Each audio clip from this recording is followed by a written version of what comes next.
2012-13 পরবর্তী সময়ে গণজাগরণ মঞ্চ এবং এই শাহবাগীরা সারা বাংলাদেশে শিবিরকে মারা যায় এই ধরনের একটা বৈধতা উৎপাদন করেছে।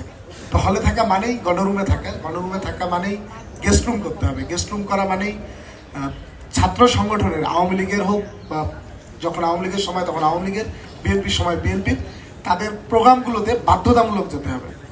এবং এই কালচার 2024-এর 5ই আগস্ট পর্যন্তই ছিল।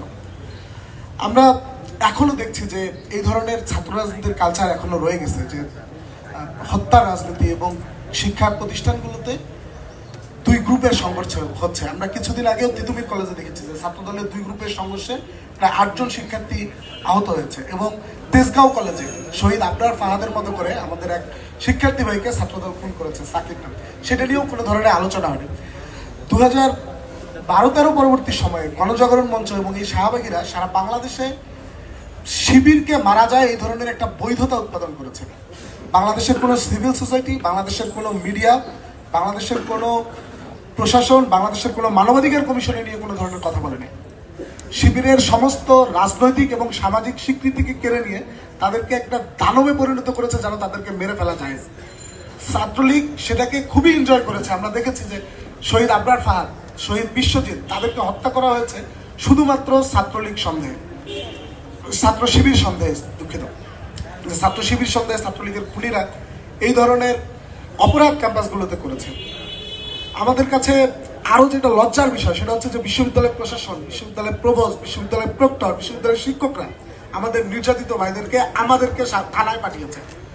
সেই থানা কোর্টে পাঠিয়েছে, কোর্ট আমাদেরকে দিনের পর দিন এই যে একটা জুলুমের লিগ্যাল সিস্টেমের মধ্যে আমাদেরকে ফেলায় দেওয়া, এই ধরনের অত্যাচার আমাদের উপর হয়েছে। আমাদের শুধুমাত্র আমাদের পরিচয় যথেষ্ট ছিল আমাদেরকে খুন করার জন্য। এখনো ক্যাম্পাসগুলোতে এই ধরনের পাওয়ার পলিটিক্স, মাথাগোড়ার রাজনীতি যেটা এখনো বিদ্যমান।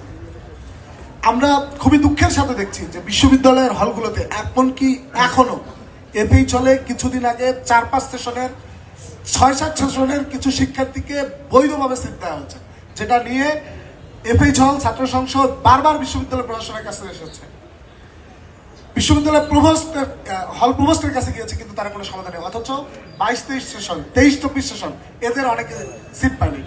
আমরা বিশ্ববিদ্যালয় প্রশাসনের কাছে বারবার অনুরোধ জানিয়েছি যে বিশ্ববিদ্যালয়ে যেভাবে সেশন ধরে শিক্ষার্থীরা ভর্তি হয়, ঠিক হলগুলোতে সেভাবে সেশন ধরে তাদেরকে রাখা হোক। দুধার চকলেটে একাকার হয়ে ওঠা প্রাণ লেয়ার, সম্পর্কের মিষ্টি ম্যাজিক।